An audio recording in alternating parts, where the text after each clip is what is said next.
Well, Republican hopefuls are turning up the heat in Iowa. National frontrunner Donald Trump trailing in some of the polls in that state with just a few weeks left until the caucuses. Karl Rove says that Trump's campaign doesn't have the ground game, he believes, to turn things around for him and put him in first. Watch this. He has big rallies, but his people have not used the database that has been created by those rallies to organize people to turn out to the caucuses. His people may show up on their own, but typically in Iowa, you have to have an organization. You have to train people how to get people out to the caucuses. We've had people who've drawn big crowds before and who have not ended up winning the Iowa caucuses. Katrina Pearson is the national spokeswoman for the Trump campaign. Katrina, good morning. Good to see you this morning. Good morning, Martha. Good to see you. So you heard the charge there from Karl Rove. He says that you guys are turning out massive crowds, which everybody can see all the time on television, but that you're not using those crowds in terms of pulling their data, knowing exactly who they are, and that you don't have a strong program that would actually turn those people into caucus supporters, which takes, 3 or 4 hours on a cold afternoon in Iowa. Well, we do have a very good infrastructure in the state of Iowa, and I'm not quite sure why Karl Rove thinks he knows anything about the internal mechanism of the Trump campaign, considering his last couple of efforts in the election cycles haven't turned out his own voters to the polls. So we're not really concerned about that. I mean, I will note that even Politico wrote an article just yesterday talking about this misconception that Mr. Trump doesn't know what he's doing in Iowa. And I think voters and pundits are going to be very surprised on election night. I think Mr. Trump is going to win Iowa, and I think he's going to win the primary very handedly. All right. You see, obviously, this battle that's going on with Ted Cruz, and you see some interesting crossover for Rubio, for Cruz. Chris Christie is also now trying to make a go of it a bit in Iowa. Clearly, your candidate has stronger numbers than the two that I just mentioned in Iowa. What I'm wondering is, in Iowa, could you guys, sort of spin even a second-place finish, if it's strong enough, into a pretty good argument as you head into New Hampshire?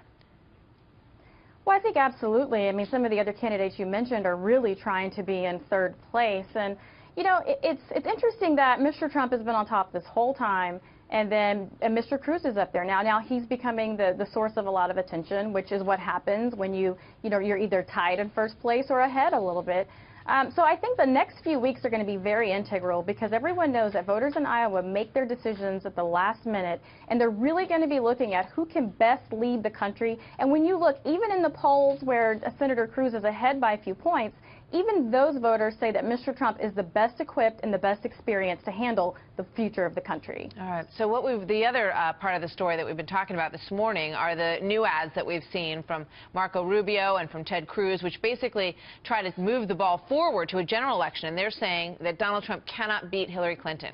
Now, we took a look at the Real Clear Politics average, which is, basically an average of some of the top polls. And they have about a 6-point spread with Hillary Clinton winning against Donald Trump. So this is looking to be the argument that these other candidates are starting to put forward, saying, look, you better take a second look at me, because I'm a person who could actually beat Hillary Clinton. Well, and these poll numbers are because that race hasn't started yet. We look at earlier polls where Donald Trump was behind, and everyone said Donald Trump can't win the nomination, and here we are on a clear path to victory. So we really can't take those national polls in accordance, because we could look at the last couple of national polls that show that Hillary Clinton and Donald Trump are essentially tied, even with women in some of these national polls. But more importantly, I think it's been very clear over the last week that Donald Trump is who the Clinton campaign fears most, to the point to where they're trying to just ignore everything that's been happening over the last week. But the argument is, and you heard it from Chris Christie, that Donald Trump would divide, and he was talking about Rubio specifically in that ad, I should point out, but he brought up this issue of, if we're divided, and I think that goes to the big picture question that a lot of, people who've been watching elections for a long time have about Donald Trump. Is he too divisive? Does he divide conservatives to the point where there's just no way they could put together a coalition to beat a much more unified Democratic Party? Well, not at all. I mean, the last national poll, NBC SurveyMonkey poll came out. He's winning among evangelicals, among women, and among conservatives. So that argument falls flat on its face. The only way the Republicans remain divided is if an establishment politician is put forth at the nomination. And we've seen that the last 2 election cycles. Very interesting. Katrina, thank you very much. Good to talk to you this morning. Thanks, Martha. You bet. You too. So the Republican hopefuls face off for their first debate of 2016, and that's going to happen next week. Don't miss it on Fox Business Network, Thursday, January 14th. The early debate starts at 6 p.m.